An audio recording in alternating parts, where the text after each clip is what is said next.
couple of years ago, the Lonely Planet travel guide named the coolest neighbourhoods in the world. There were parts of Seattle, Copenhagen, Florence, Dubai, and alongside them, perhaps a bit surprisingly, was Tooting, which is where I am this morning.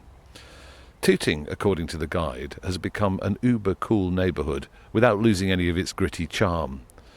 Apparently it's got the best curry restaurants in the world, it's got an eclectic market, and in 2 commons it's got 200 acres of green space.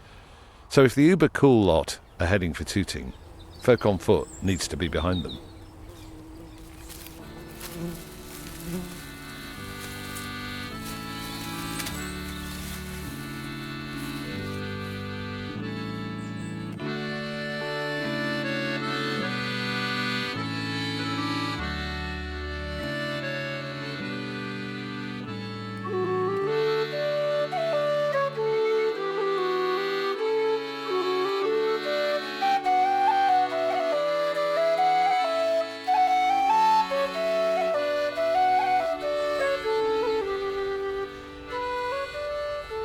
We're here to meet the South London resident Lisa Knapp, who's one of the UK's most inventive and creative performers. Whether she's singing her own songs or rearranging traditional music and words, she brings a love of sound, a beautiful, clear voice, and a fresh approach to all she touches. You might have heard her exquisite setting of the words of Radio 4's shipping forecast, or revelled in her latest album of songs about the month of May, which is called Till April is Dead, a garland of May. It features buzzing bees, chirping cuckoos and whirring clocks, inventively woven into the fabric of the music. Today we're meeting her here on Tooting Common, and I gather she's got some stories to tell and some songs to sing.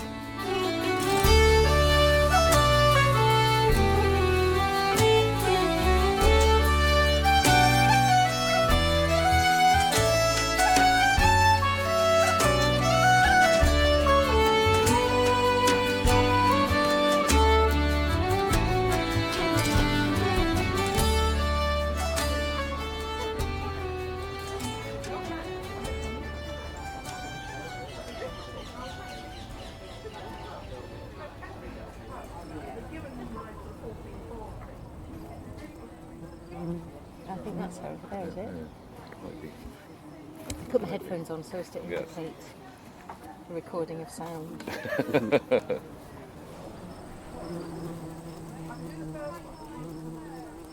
Morning. Hello. How are you? How lovely to see you. Lovely to meet you. Thank you for coming to meet us here. We've just had a lovely cup of tea and a custard tart here in the cafe. Yeah, Very it's nice. isn't it? Should we go for a walk? Let's go. So, were you born and brought up in Tooting? I was born in Balham, Right.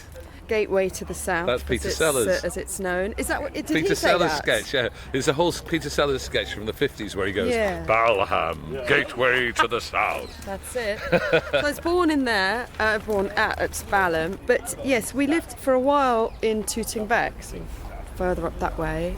And when I was about 5, we moved to Tooting Broadway. Right. Big difference between Tooting Bec and Tooting Broadway for the uninitiated? There is a difference. There is a difference. Just a bit further down the Northern Line. Right. But there's this magnificent common, you know, with the 200 acres of green space here. Did you spend time here as a kid? I did actually. My first memories of this common are riding lessons. Really? Yeah, there is the sort of remains of a partial sort of bridle path and a paddock, and the riding school used to use that.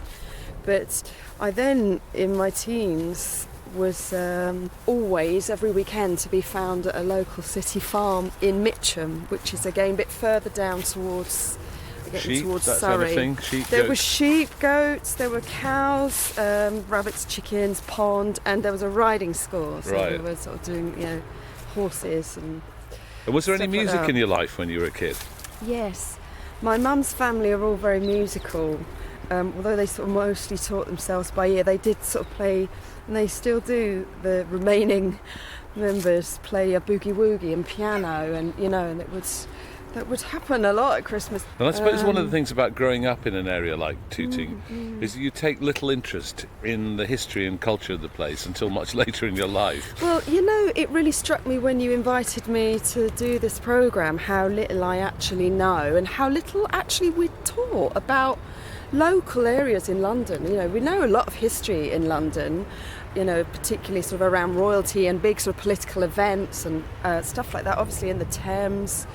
But actually, locally, it's really only since the advent of the internet that a lot of information has become accessible. You know, you've got people sort of writing Wikipedia pages, and there's, you know, local history groups and stuff on Facebook and about. Are there songs from here? Well, for years I sang folk songs, and you know, hadn't really thought about that. But I was in a project which involved us going to the Bodleian Library in Oxford and looking through ballads. It's like my ideal life. We only got That's to what do you it like for to do, is it? In your spare time, you go and sit in the library and look through ballads. Look through dusty papers.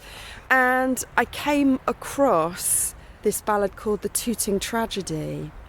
It really rang a bell, obviously because it said Tooting on it, but also because a couple of years previous I happened to be walking around Tooting with my daughter, who was young at the time, and there was a sort of local church fete on, and a guy was giving local sort of history walk around the graveyard of the church, and I sort of just tagged along, and he started to talk about that there's a plaque there to the memory of, I think, over 100 children that died during an outbreak of cholera at a children's home in the Victorian era in Tooting. So can we walk to the graveyard from here? We can walk to the graveyard from here, yes. Well, let's do that, shall we? Let's walk along. Okay. And have you found other songs that relate to here?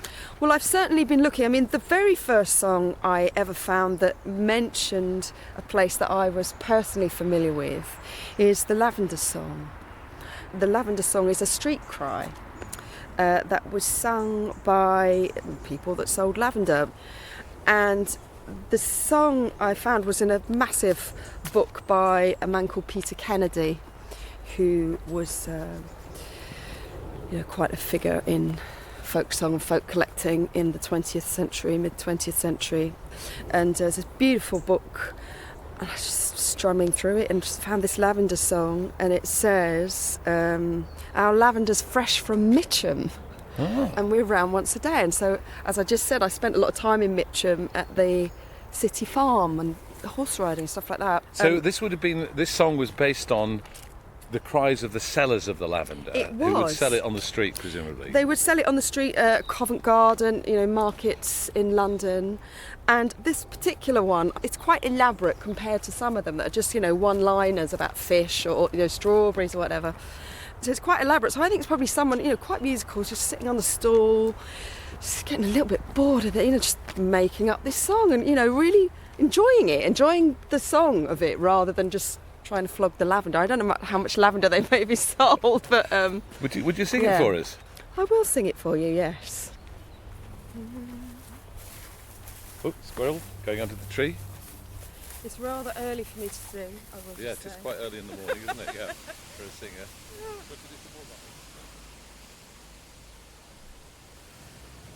Oh, won't you buy my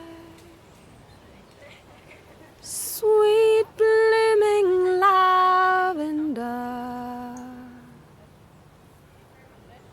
There are 16 blue branches, a penny all in full bloom.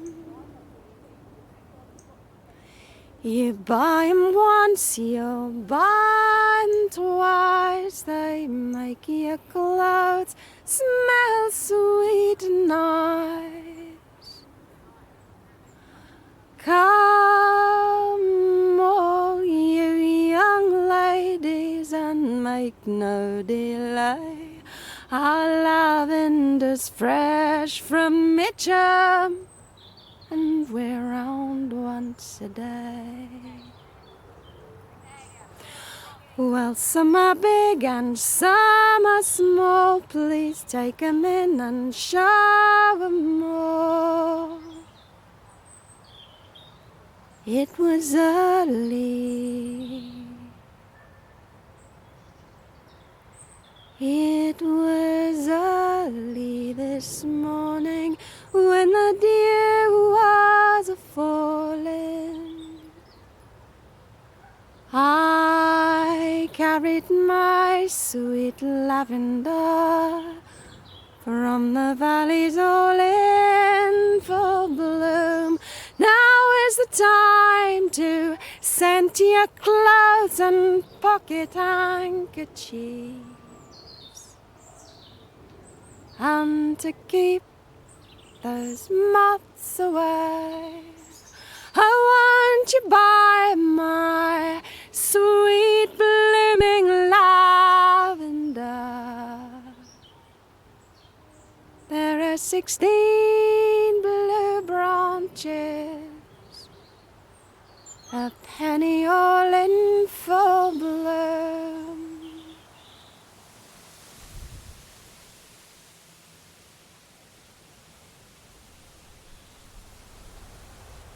That's fantastic. It is elaborate, isn't it? It is, it's yeah. And you've incredibly got elaborate. like little bits, that kind of change rhythm, and I just love the image of her picking the lavender in a sort of beautiful, sort of dewy morning in Mitcham. And it's like, it's great. It is wonderful, It is, and it feels like elaborate salespersonship, doesn't it? I mean, it feels like you would definitely want to buy some, wouldn't you, if you heard that? I would definitely, yeah. Let's walk on. Let's walk Okay. on towards the church, because I wanted to know how folk music grabbed you, because you said that you had this kind of musical tradition in the family, but that wasn't a folk music tradition. It wasn't a at all. folk music tradition in terms of the material, but it was quite sort of an oral culture. It wasn't, people were. It was a natural thing, and they danced as well.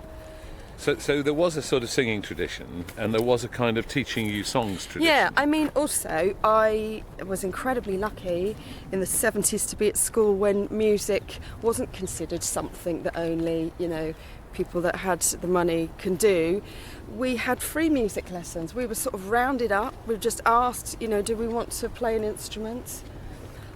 My mum said, choose the fiddle, the violin. So I did. And were you aware that there was a folk tradition? No, actually, I didn't really become aware of that until I sort of got a bit older, really. I mean, I'd actually jacked in music in my sort of mid-teens. I became sort of quite alienated from the whole classical tradition, really. But I really always loved pop music, and I would, copy down lyrics and sing So who were you along. listening to? And Madonna, Whitney Houston, Yeah. as the sort of the golden years of chart history, really, top of the pops, 80s. So I did always have a quite intense relationship to music, and I love singing. But then I took up the guitar again as a teenager, and I always tended towards listening to the more sort of acoustic tracks on a rock album, for instance. And I don't know, something about those kinds of resonances that I really related to. And so then we sort of jumped really to me being in my 20s, sort of early 20s. And there was a folk club. At the time, it was in the Selkirk, which is in Tooting Broadway, just down one of the over side there. streets down On- that way. on the right, yeah. There. In the Selkirk pub. In the Selkirk What, and was pub. it one of those traditional ones in Upstairs, the top? Yeah, yep. top room, I know, obviously. it had been run by, sort of a little committee, mostly sort of a couple from the 70s, so it was that kind of... So they've been part of the first folk revival. The first folk revival, so it was, that thing, and, you've got your floor spots, and then there'd be a main act, and there'd be a raffle, so it's a, proper, typical folk club. And I really kind of fell in love with it. And it was odd, because, there were so rarely anyone my age there, or even 10, people were 20 years older. Nowadays, there's loads of young people doing it in this country. In Ireland, it's been like that for a long time. So But you fell in love with that ambience, that did. world, and presumably then with the songs. Yeah, so then I also took the fiddle out of the loft where it had lain for a few years, gave it some TLC and started playing that. And then I sought out other, workshops and teachers in London. There's a guy in North London called Pete Cooper who's been teaching fiddle, Irish, English, all sorts of traditions for a long time. But then I went to Brendan Mulcair, and I think what really struck me about the traditional Irish fiddle playing was kind of how unclassical it was. It was like a real... it was just so lovely to hear these different tones and styles of playing, and people could be allowed to develop their own style rather than it be sort of inflicted upon them. These are the rules. This is the straitjacket. It felt like that to me at the time, definitely. You freed up suddenly from all that. I think so, yeah, and sort of exploring different sort of ways of holding the violin and playing and listening differently, and I really enjoyed that. I always really responded to sort of playing by ear as well, and obviously it's an oral tradition, so yeah. So then I had sort of a period in my 20s where I was just drinking it. What was it about the tradition, do you think, that appealed so much to you? I think hearing people sing in a manner that was just totally natural, felt sort of more natural. No sort of trans-mid-Atlantic accents, songs about places that were sort of a lot nearer and relatable. So I think geography and history is really a big part of folk music, that it has a tie to place uniquely. I think I really love that about it. I also just love the sort of freedom of it in some ways. I mean, there are rules and everything as well, like in any music. If you look across Europe even, let alone across the rest of the world, and look at how people use their voices differently, Hungarian female voice choirs. I mean, it's a completely different way of using the voice, and an amazing sort of sound. The Gaelic Irish tradition, again, really different way of producing sound in your head and your chest and your neck, and I love that. I love that idea, and I love that kind of exploration, that actually there's not one way of doing things. There are lots of different amazing traditions to learn from. Oh, the times are hard and the wages low. Leave her, Johnny, leave her. Oh, the times are hard and the wages low. It's time for us to leave her. Leave her, Johnny, leave her. Leave her, Johnny, leave her. For the voyage is done and the wind it don't blow. It's time for us to leave her. So this is a song collected by a very famous figure in the first folk revival of the 40s, 50s and 60s. Who was that? A man called A.L. Lloyd, Albert Lloyd, or Bert Lloyd as he's known. He's a really instrumental figure in the whole story of folk music in England, again in the sort of mid-20th century. And I found that Bert Lloyd was actually born and lived till he was 4 on a road called Trevelyan Road, which was parallel to my road where I was in South London, brought up in Tooting Broadway in Tooting. And I actually had a paper round and I'd been delivering papers down this road for, as a kid, and it's just one of those coincidences in life. It's like, oh my God. My old mother, she wrote to me Lever, Johnny, lever. My old mother, she wrote to me, it's time for us to leave her. I've got no money, I've got no clothes. Leave her, Johnny, leave her. I've got no money, I've got no clothes. It's time for us to leave her. He was a journalist, a radio broadcaster, a sort of historian, a folklorist. Spent time on a whaling ship, spent time in Australia, on a sheep farm, and came back to Britain just sort of before the war. He was a staunch socialist, and he had a huge love for folk song, and not just for folk song, but also for the people that made it, a real regard for those that made and sang folk song. And he's known for sea shanties. He recorded many with various different people, and obviously he was on the sea himself. Leave her, Johnny, leave her. Leave her, Johnny, leave her. For the voyage is done, and the wind it don't blow. It's time for us to leave her.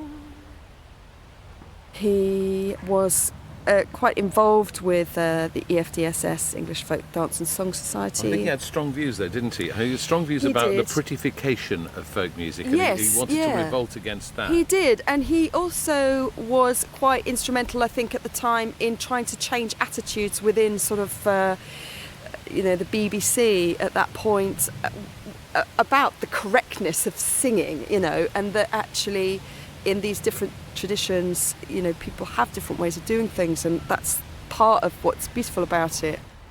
We'll leave her when we get into town. Leave her, Johnny, leave her. We'll leave her when we get to town. It's time for us to leave her.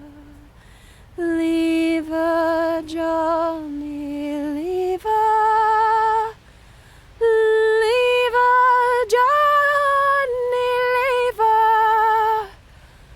For the voyage is done, and the wind it don't blow.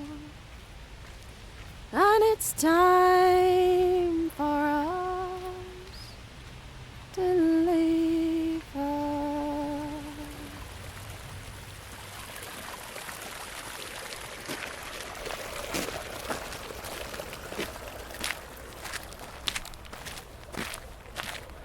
Oh look!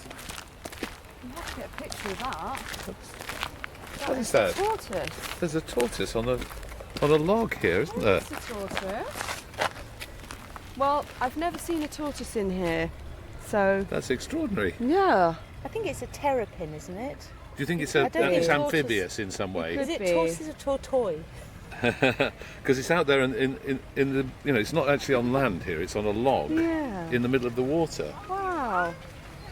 just sort of moving its head from side to side, gently taking in the view. But I suspect it might be a bit mystified as to what's happened to it. Prosím? Pozvedá, no? It's looking everywhere.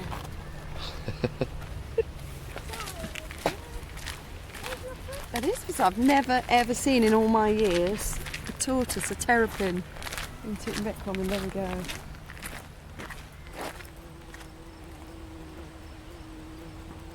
And what's this one called? This is called Broomfield Hill, And I think I first heard Steeleye Span or something do a version of this.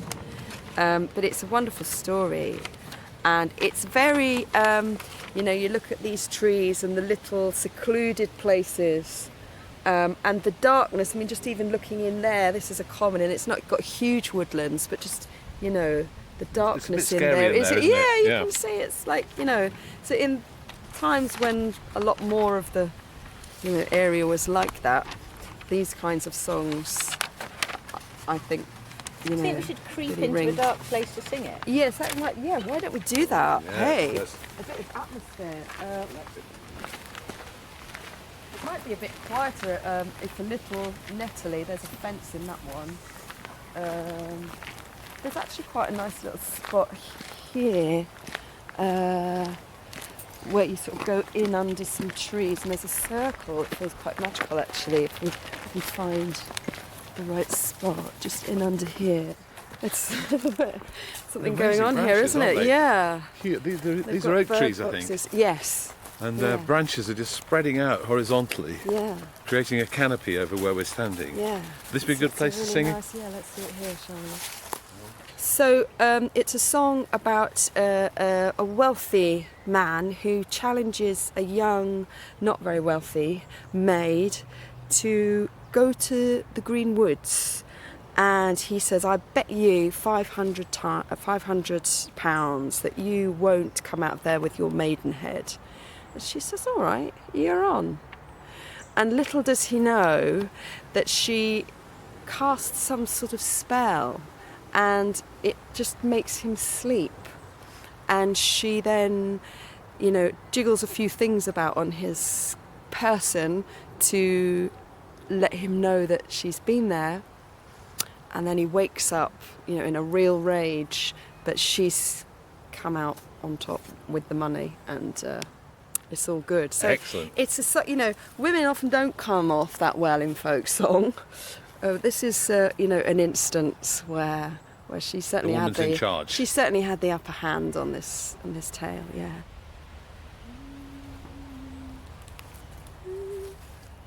Away, where you pretty maid, £500 to your 10. That a maid you will go to yon merry green broom, but a maiden you shall not return. A wager, where you kind sir, your £500 to my 10. That a maid I will go to yon merry green broom, and a maiden I boldly will return. When that she's come to the merry green broom, she saw her true love fast in asleep, with a fine finish rose and a new suit of clothes, and a bunch of green broom at his feet. 3 times did she walk round the crown of his head, 3 times round the sole of his feet. 3 times she kissed his red and rosy cheeks, while he lay fast in a sleep. Then she took a gold ring from off of her hand, she placed it all on his right thumb, and that was to let her true love for to know that she had been there and was gone. When that he awoke from his drowsy, drowsy sleep, he found his true love had been there and gone. It was then that he remembered upon the cost, when he thought of the wager that he lost. 3 times did he call for his horse and his man, his horse he once bought so dear. Why did you not wake me from out of my sleep, when my lady, my true love, she was near? 3 times did I call for you, master, my dear. 3 times did I blow on my horn, but out of that sleep I could not you awake, till your lady, your true love, was gone. Had I been awake when my true love she was near, of her I would have had my fill. If not the pretty birds in the merry green broom, of her blood they would all have had their fill. Little bird joined in with you. It did, yes. Oh. Nice to have some backing I love vocals, the isn't birds. it? It's lovely, yeah. Well, that was beautiful, Lisa. Thank you. Thank you. It's a wonderful story, isn't it? And a grisly finish. Yes. But she managed to buck that one. So it's a good ending. Good feminist story It as well. is, yeah. Let's walk on to the church. Okay. Because I also want to talk about the way you record your music, because we're not really getting the full impression of what you do on an album, because it seems to me that you're a bit like us in a way. We're looking for sound, we're looking for the birds, the natural world. And when you did your album of songs about May, you had buzzing bees and you had clocks whirring. And, do you just go around collecting sounds? I did collect some of those sounds. Yes, the bees I collected from my garden, and some of them I found online, really. There's a fantastic open source website called freesound.org, and people just upload recordings, and some of them are crap and some of them are fantastic, but you type in anything and you will literally find someone who has recorded it, off a balcony in Finland at 4 a.m, and it's just like, it's a fantastic resource for sounds. But do you start with a sound and then marry it to a song, or do you start with a song and then look for sounds to illustrate it, or is it a bit of both? I think I always start with the song, and what the song, I try to sort of develop it in a sort of, let's kind of go parallel to the path. It'd be quite to what the song, what I feel the song merits. Actually, we'll probably have to go back round the pond. Round the pond, and, but I do love, found sounds. It's certainly something I enjoy working with. And when you did the shipping forecast, there was the sea, of course. There was the sea, but also, again, I found that online. I found this beautiful 1950s American Navy recording of from a submarine, and they were recording sounds of porpoises and submarine, and it's got this beautiful sort of American accent announcing each thing. I just found it somewhere online, and I wanted to kind of make a world under the sea for that, so we felt like we were immersed under the sea. I'm sort of chanting the sort of the shipping forecast names, and so I wanted to just make that sound world of under the sea, and it fitted perfectly, just to kind of make a world. So where are we coming to now, from the Lisa? library. So we're going to come into a little roundabout on Church Road, and we can just carry on down Church Road, and the church is at the bottom. And that's where we're going to meet Rex. Yeah.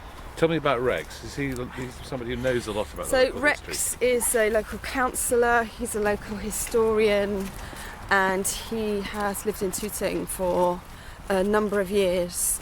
And I first came across him, as I say, when he was delivering a local walkabout tour of the graveyard of St Nicholas Church, which is, stone's throw from. You can't beat a good graveyard tour, can you? Because all human life is there, isn't it? And all history is there. Yeah. You know, I mean, I say All all the human human life, death. obviously all human death is there. Yeah. But yes, But no, when you're you read the right, yeah. headstones, you learn about the lives, don't you? Yeah. So, Lisa, we've come to St Nicholas Churchyard and we've met Rex Osborne. Rex, welcome. Nice to meet you. Hello, Matthew. Hi. Thank you for coming. And Rex, you're here because you know about local history and you can tell us about the Tooting Tragedy. Where and when did that happen? Okay, so up by Tooting Broadway tube station, there used to be a big house called Surrey Hall. In the 1840s, it becomes what's called a pauper asylum or pauper academy, set up by a man called Druitt. Before that had been a school, but in the 1840s, the idea was that the poor law unions who ran the workhouses around London would pay Druitt 4 shillings and 6pence per child to put the children in this so-called academy where they would learn a trade and be looked after. What sort of a place was it? It was rough. What Druitt did was he took over the house and lived in it himself a bit. He turned the back where there had been some classrooms when it was a school, he turned those into bunkhouses for the boys and put the girls in a part of the house. By 1848, which is just before the time of the tragedy, he'd got about 1,300 children in the establishment. It must have been incredibly crowded. It would have been very, very crowded for the kids. Poor sanitation, poor diet. There was a farm out the back. He dug a trench all the way around it, and that became a huge open sewer. Now, That's what I remember, that was it wasn't unheard of in those days, but it would nevertheless have been very unsanitary. So what was the tragedy? We'd come to 1848 and there was an outbreak of cholera, and hundreds of the children died. So many of the children died that we're not entirely sure what the full scale of the tragedy was. Any estimates? The estimate is, and there are varying estimates, but I go with about 250. My goodness. About 250 children died, and over 100 of them are buried in this churchyard here. I presume that this must have been, even in those days, a huge story and a huge scandal. Was Druitt ever brought to account? Well, there was an anonymous journalist writing these stories up. We know now that was Charles Dickens. So there was some coverage. This is what Charles Dickens said in a letter to the Examiner about this school. Brutally conducted, vilely kept, preposterously inspected, dishonestly defended, a disgrace to a Christian community and a stain upon a civilised land. Which is very powerful stuff, isn't it? It is. You start to get inquests for the dead children. But was he put on found, trial? not guilty, wasn't he? Well, Druitt? there was a trial. The justice was a man called Baron Platt.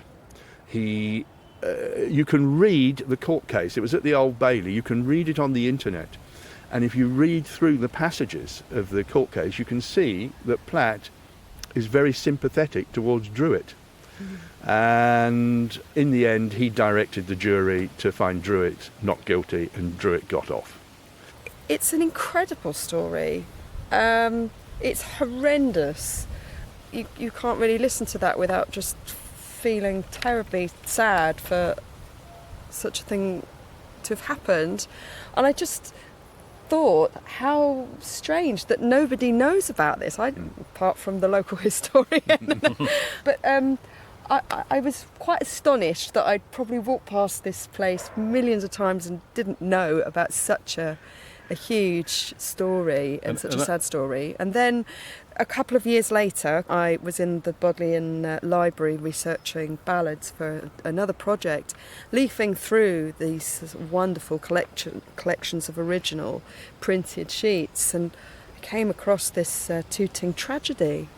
And it was about this very story. And to see a song written about it, and it's amazing actually how much detail is in the song from the actual story. Even the amount that they had to pay, 4 and 6 it mentions in the lyrics. It tells us something about the role of the songs, doesn't it? Because the role of the songs was presumably to pass news.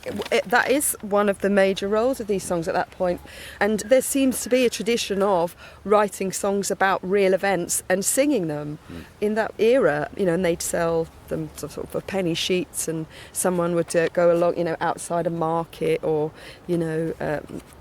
previous to that, public executions or, wherever there would be people and sell these ballads and sing them. They often, obviously because it's just the lyrics on a sheet of paper, so sometimes they would say to the melody of, and they would mention a tune that presumably everybody knew. So there was obviously a currency of tunes at that point that people just passed on. So have you had to put a tune to this? I have, because there are no instructions as to the tune that one should sing it to. But this seems to have a sort of chorus, and it was printed in Seven Dials area of London, which is near Covent Garden, isn't it? Yes, yeah, which is a real sort of print centre in that kind of era. Would you care to sing it for us? I will sing it, yes. You tender mothers, parents dear, I pray you listen to me, while I unto you will unfold the Tooting Tragedy. It's of those poor young girls and boys who died the other day, where 200 lost their lives, all through neglect, they say. Then think of those young children, and with grief your heart must fill. The master is to trial sent for using them so ill. They from the unions were sent down, and some had parents dear. Oh, what a sight for to behold, to see their children there. When asked if they'd enough to eat, poor things, they answered no. With wasted form and hungry looks, it filled their hearts with woe. To see a child, the mother went, the child to her did say, I bought some bread, I hungry was, of the nurses here today. With some halfpence you gave to me, the mother drooped her head. Was on Friday that you spoke to her, by Sunday she lay dead. Now these poor children, it appears, they were used very hard. They ate the potato peelings that were thrown about the yard. They did not get enough to drink, and with very little meat, they dare not cry or say a word, for fear they would get beat. Now 4 and 6 was allowed each week for all sent there. They might have kept them better, not half starved them as we hear. It was the cause of all the deaths, the want of food and air. They ought to have been kinder to the children that was there. A doctor he was asked to tell the cause of death so great. A little boy he answered, "Sir, we have not enough to eat. They whack us if we say we're dry. The meat is dry and hard. If there's anything, we eat it up that strays about the yard. Oh, think of those young children, with grief your heart must fill. The master is to trial sent for using them so ill. Now boys and girls of tender years, they want a deal of care to be well fed and proper clothed, else why are they sent there? If they are poor, is that a crime that they should be so ill used? To those that pay, they ought to know how their money is abused. So think on those young children, with grief your heart must fill. The master is to trial sent for using them so ill.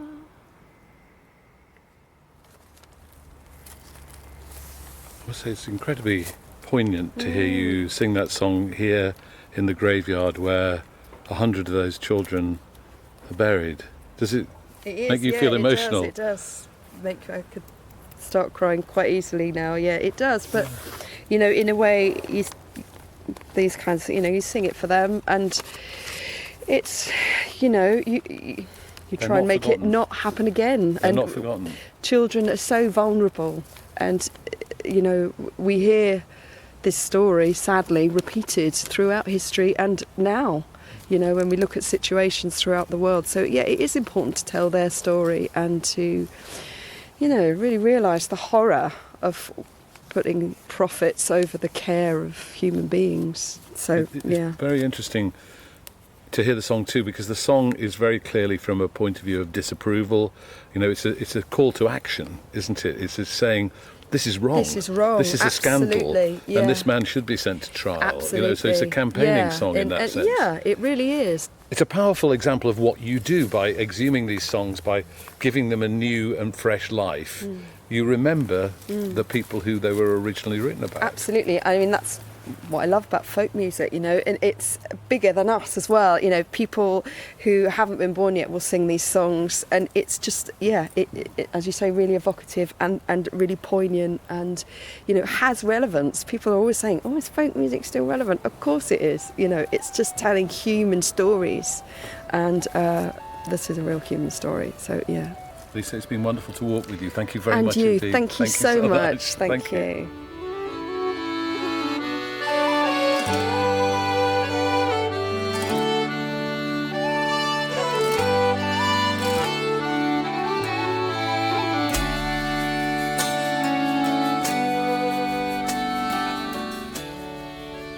Lisa Knapp in Tooting. Well, if you've enjoyed this episode, please subscribe or follow us to make sure you get all our episodes just as soon as they're launched. And please rate and review us so others can find us. If you'd like to make a small monthly donation to help us produce more wonderful episodes, you can become a patron by going to folkonfoot.com and clicking on Support Us. There are 5 other episodes in Season 3 of Folk on Foot, featuring the Unthanks on the Northumberland coast, the Lost Words Spell Songs with Jackie Morris and Beth Porter in Pembrokeshire, Martin Simpson in Scunthorpe, Duncan Chisholm at Sandwood Bay, and John Smith in Brixham. And the 12 episodes of Seasons 1 and 2, featuring more amazing artists, are still there if you haven't heard them yet. To keep up with the latest information, you can sign up for our newsletter at folkonfoot.com or follow us on Twitter, Facebook and Instagram with the handle @folkonfoot. We hope you enjoy listening to Folk on Foot just as much as we love making it.